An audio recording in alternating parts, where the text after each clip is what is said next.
what stood out, I thought, on the football field were, to me, number one, Jacob Cowing.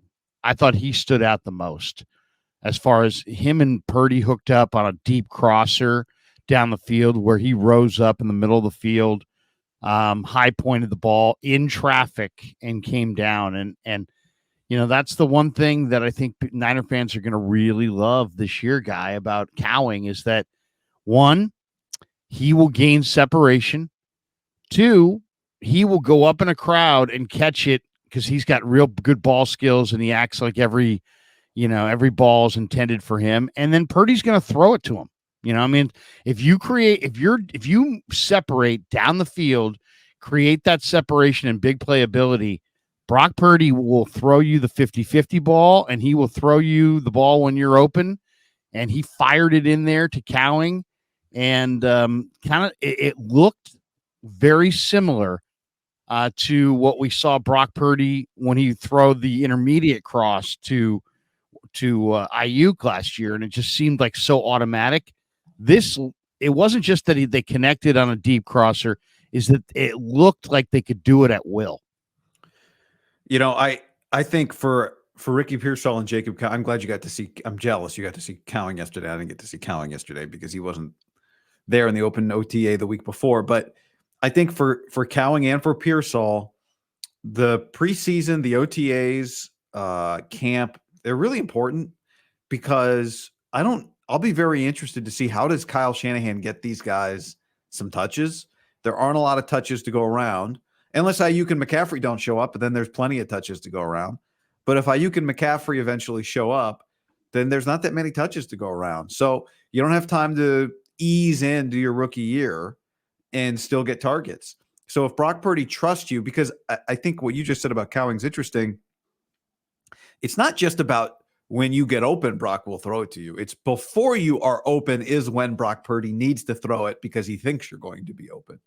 So we saw that so much with Ayuk. That relationship's, it's always important. It probably always gets played up a little bit, the quarterback and the receivers getting on the same page, but there's real urgency to it if you're Cowing and Pearsall, just because, it might be like if you said Cowing and Pearsall combined targets this year, what number would you say? 40, maybe? If everybody's here. Yeah, not more than that.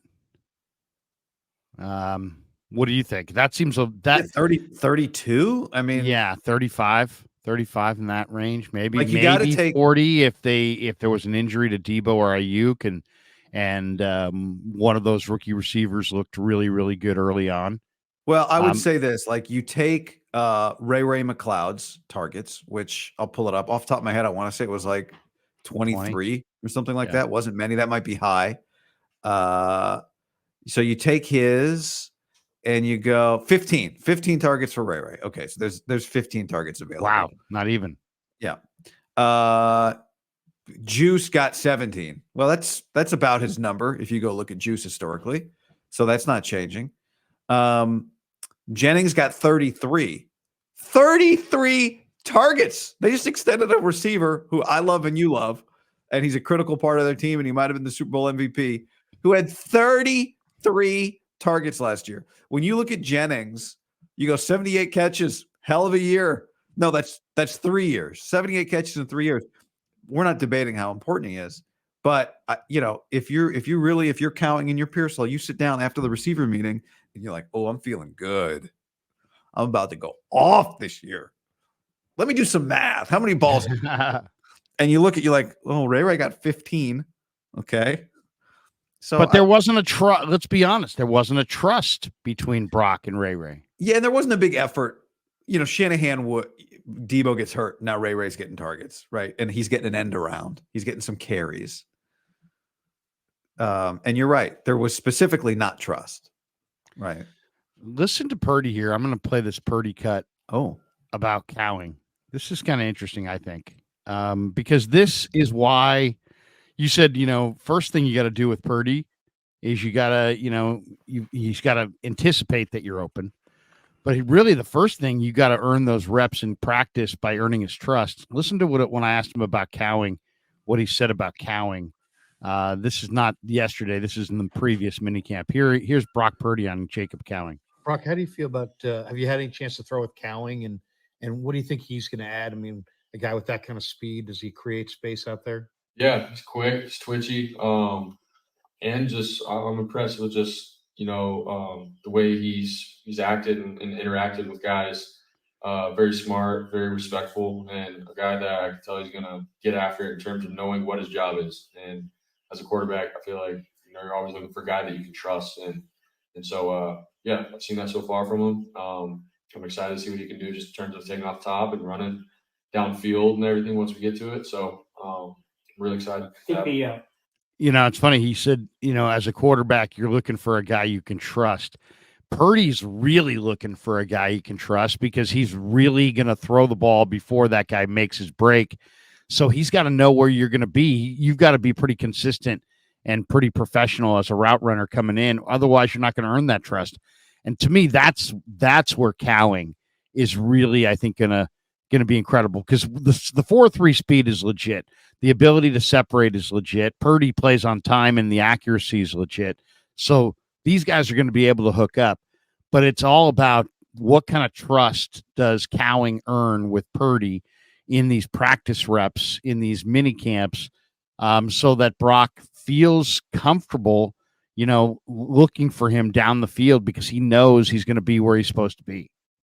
That's, I think, the first part. Yeah, and then I think the other part of it is, and I don't, I mean, how much of an effort will Kyle Shanahan make to put both these guys in a position, Pearsall and Cowing? Will he put Pearsall? I mean, one gets a first-round pick, one's a fourth-round pick.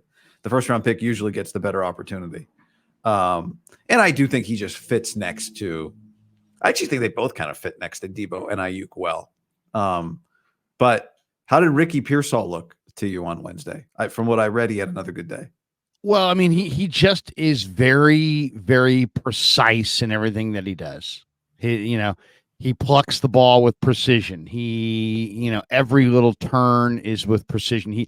Every drill that he does it a little bit more precise, a little bit more emphasis on every single movement. And you can see why he loses guys, why he creates separation with good but not exceptional physical ability, because he's sudden.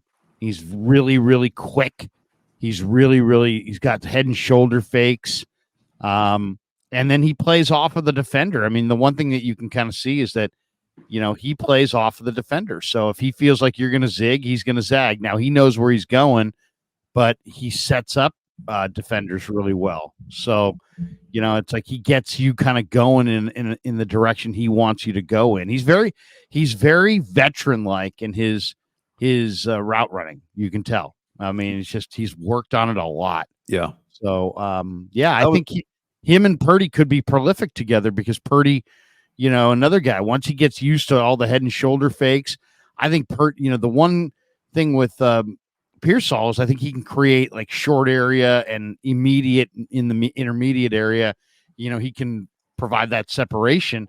I think Purdy's going to be able to stick it on him once he does. Yeah, I would say my biggest, if I could put one word on Pearsall from watching him last week, was professional. Yeah. He just didn't look like a rookie. He looked physically, he looked NFL ready. And this is the result of having a bunch of guys who come into the league after an extra year of seasoning versus maybe a year early. But he better be, right? He needs to be that type. That is part of what makes him good, is that you think when you tell him the ball, he's going to catch it. When you tell him to be somewhere, he's going to be there. When he has to ad lib, he does it in a way that the quarterback is able to play along with him.